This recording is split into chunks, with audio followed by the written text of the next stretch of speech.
بسم اللہ الرحمن الرحیم نحمدہ ونصلی ونسلم علی سیدنا و مولانا محمد رسولہ النبی الکریم الامین المکین الحنین الرؤوف الرحیم اما بعد۔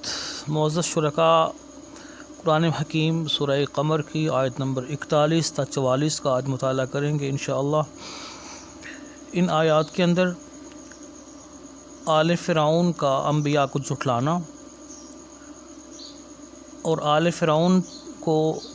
فرعون پر رب ذوالجلال کی گرفت، اور تیسرے نمبر پر کفار مشرکین کے لیے گرفت کا بنیادی اصول۔ تلاوت کرتے ہیں۔ اعوذ باللہ من الشیطان الرجیم، بسم اللہ الرحمن الرحیم۔ وَلَقَدْ جَاءَ آلَ فِرْعَوْنَ النُّذُرُ، اور بے شک قوم فرعون کے پاس بھی ڈر سنانے والے آئے۔ كَذَّبُوا بِآيَاتِنَا كُلِّهَا فَأَخَذْنَاهُمْ أَخْذَ عَزِيزٍ مُقْتَدِرٍ، انہوں نے ہماری سب نشانیوں کو جھٹلا دیا، پھر ہم نے انہیں بڑے غالب بڑی قدرت والے کی پکڑ کی شان کے مطابق پکڑ لیا۔ اکفارکم خیر من اولئکم ام لکم براءۃ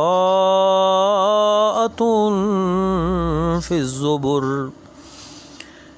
اے قریش مکہ، کیا تمہارے کافر ان اگلے لوگوں سے بہتر ہیں یا تمہارے لیے آسمانی کتابوں میں نجات لکھی ہوئی ہے؟ ام یقولون نحن جمیع منتصر، یا یہ کفار کہتے ہیں کہ ہم نبی مکرم صلی اللہ علیہ وآلہ وسلم پر غالب رہنے والی مضبوط جماعت ہیں۔ معزز سامعین، سورہ قمر کی ان آیات کے اندر رب ذوالجلال نے سابقہ اقوام کا ذکر کیا ہے جنہوں نے انبیاء علیہم السلام کو جھٹلایا، دعوت حق کا انکار کیا، ان اقوام کے انجام کو بیان کیا، ان پر آنے والے عذابوں کا ذکر کیا، تاکہ قرآن حکیم کا قاری قیامت تک اس سے عبرت حاصل کرتا رہے۔ جو آیات آج تلاوت کرنے کا شرف حاصل ہو رہا ہے، ان کے اندر رب ذوالجلال نے آل فرعون کا ذکر کیا ہے۔ آل فرعون اور فرعون کا خاندان، فرعون کی قوم، انہوں نے بھی انبیاء علیہم السلام کو جھٹلایا، رب ذوالجلال کی طرف سے آنے والے انبیاء کی دعوت کو جھٹلایا۔ قرآن حکیم نے مختلف مقامات پر سیدنا موسیٰ علیہ السلام کا ذکر کیا۔ سیدنا موسیٰ علیہ السلام کے زمانے میں جو فرعون مصر کا بادشاہ تھا، فرعون دراصل مصر کے بادشاہ کا لقب ہوا کرتا تھا اس زمانے میں، تو سیدنا موسیٰ علیہ السلام کا ذکر قرآن مجید نے سیدنا موسیٰ علیہ السلام کی کس طرح پرورش ہوئی، کس طرح سیدنا موسیٰ علیہ السلام نے جوان ہو کر فرعون کے دربار میں جا کر کلمہ حق بلند کیا، اور پھر سیدنا موسیٰ علیہ السلام نے کتنے معجزات دکھائے اللہ کے حکم سے۔ ان تمام معجزات، ان تمام نشانیوں کو دیکھنے کے باوجود فرعون اور آل فرعون اپنی انانیت میں، اپنے غرور میں، تکبر میں بضد رہے۔ فرعون جو ہے فرعونیت پر اور اپنے آپ کو خدا کہلوانے پر مصر اور بضد رہا۔ رب ذوالجلال نے بہت ساری نشانیاں انہیں دکھائیں، بہت سارے معجزات دکھائے، لیکن ان تمام معجزات کا انکار کرتے رہے، ان تمام معجزات کو دیکھ کر بھی حق کی طرف نہ آئے۔ رب ذوالجلال نے فرمایا کہ جب اتمام حجت مکمل ہو گئی لیکن وہ اپنی ضد پر اڑے رہے، تو پھر قانون الہی کے مطابق ہم نے ان کو گرفت میں لیا۔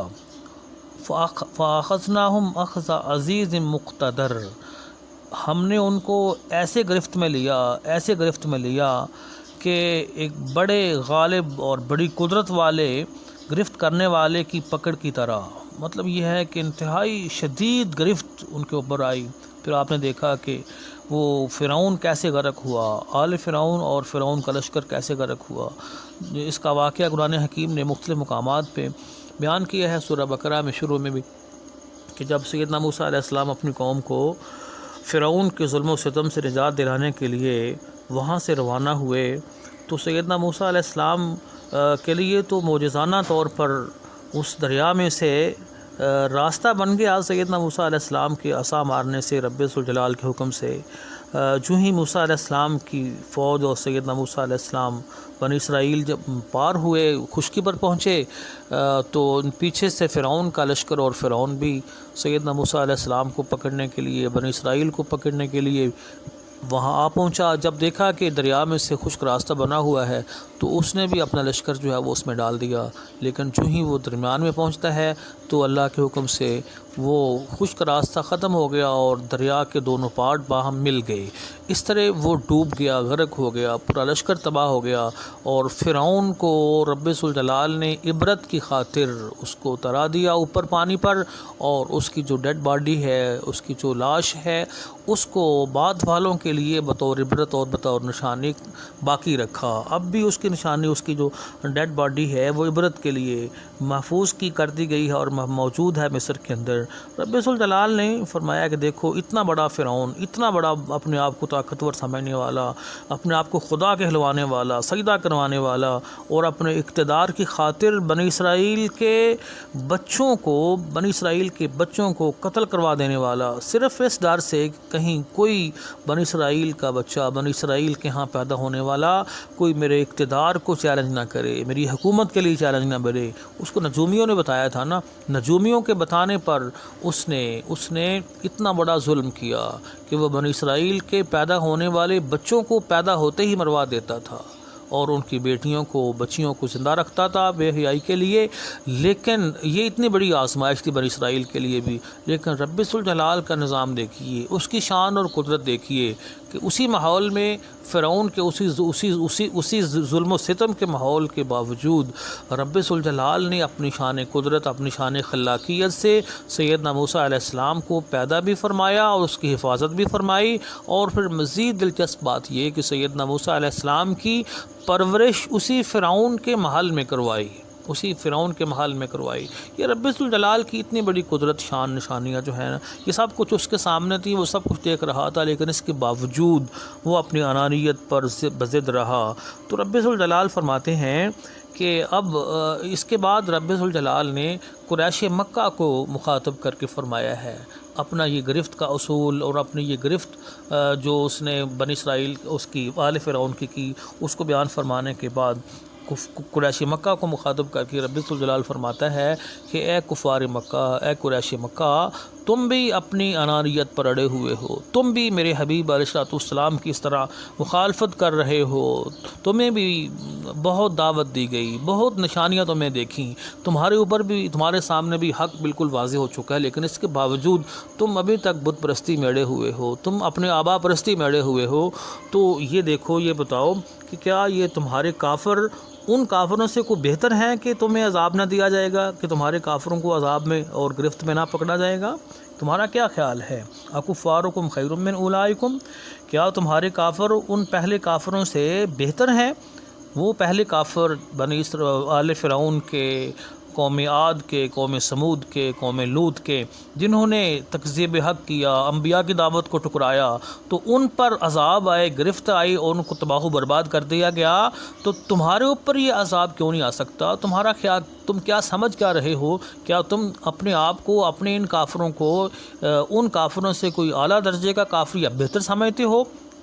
یا تمہارے پاس کوئی ایسی نوشتہ لکھا آ چکا ہے، کوئی ایسا تمہیں معافی نامہ مل چکا ہے جو پہلی کتابوں میں تمہارے پاس موجود ہو کہ اللہ تعالیٰ نے تمہیں معاف کر دیا اور تم جو مرضی کرتے پھرو؟ کیا تمہارے پاس کوئی ایسا سرٹیفکیٹ ہے؟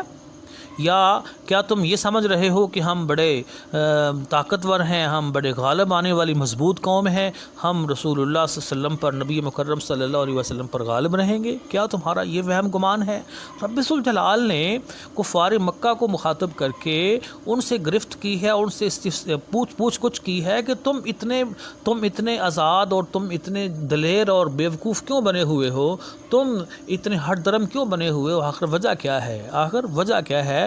ہمارا اصول جو ہے گرفت کرنے کا، پکڑ کرنے کا، وہ تو سب کے لیے ایک ہے، اللہ رب العزت کا جو گرفت کرنے کا اصول ہے اس کی بنیادی خصوصیت یہاں بیان کی جا رہی ہے کہ وہ سب کے لیے سیم ہے. وہ جو بھی بغاوت کرنے والا ہو، تکذیب حق کرنے والا، انبیاء کی دعوت کو ٹکرانے والا جو بھی ہو، جس بھی زمانے کا ہو، جتنا مرضی طاقتور کیوں نہ ہو، اس کے لیے ایک بنیادی اصول ہے، وہی ہے، سب کے لیے ایک ہے، سب کو گرفت میں لیا جائے گا. اگر آل فرعون کو تباہ کیا جا سکتا ہے، قوم عاد کو تباہ کیا جا سکتا ہے، قوم سمود کو، قوم لوط کو تباہ کیا جا سکتا ہے، تو اے کفار مکہ، قریش مکہ، تم کس بات کی مولی ہو؟ اور رب ذوالجلال کا یہ فرمانا اور یہ وعید صرف کفار مکہ یا قریش مکہ کے لیے ہی نہیں، آل فرعون کے لیے ہی نہیں، قیامت تک آنے والے جتنے بھی باغی سرکش ہوں گے، نافرمان ہوں گے، انبیاء کی دعوت کو ٹکرانے والے، آقا کریم علیہ الصلوۃ والسلام کی گستاخی کرنے والے، آقا علیہ الصلوۃ والسلام کی دعوت کا انکار کرنے والے، قرآن سے منہ پھیرنے والے جتنے بھی باقی سرکش گروہ ہوں گے، ان سب کے لیے یہ چیلنج ہے، یہ وعید ہے کہ کوئی ہوش کے ناخن لو، رب ذوالجلال کے حضور گڑ گڑاؤ، اس کی بارگاہ میں جھک جاؤ، اپنی انانیت میں، ضد میں، اپنی طاقت کے گھمنڈ میں، اپنے بہت بڑے جتھا ہونے کے گھمنڈ میں کہیں تم بھی مارے نہ جانا. تو اب شریعت سے بغاوت کرنے والوں، سوچو، آج تم ایسے قوانین بنانے جا رہے ہو جو شریعت سے ٹکراتے ہیں، جو رب ذوالجلال کے دیے ہوئے قانون سے جو نا ٹکرا رہے ہیں، متضاد ہیں. تو تم کیا سوچ کے بغاوت کی راہ پر چل رہے ہو؟ تم ہوش کے ناخن لو. تمہارے سامنے ساری قوموں کی تباہی جو ہے نا، وہ اس کے منظر قرآن حکیم بار بار بیان کر رہا ہے. اللہ رب العزت ہمیں قرآن حکیم کے آیات کو پڑھ کر قرآن مجید کا میسج اور پیغام دل کے کان کھول کر قبول اور وصول کرنے کی توفیق عطا فرمائے، اور ہمیں اللہ پاک یہ صلاحیت اور توفیق دے کہ ہم کلمہ حق بلند کرتے رہیں، اور قوم جو ہے، ریاست جو ہے، حکمران جو ہیں، وہ کوئی کبھی بھی کسی ایسی راہ پر چلنے کا سوچ بھی نہ سکیں جو اللہ اس کے رسول کے ساتھ بغاوت کی راہ ہو. وما علیہ الا البلاغ.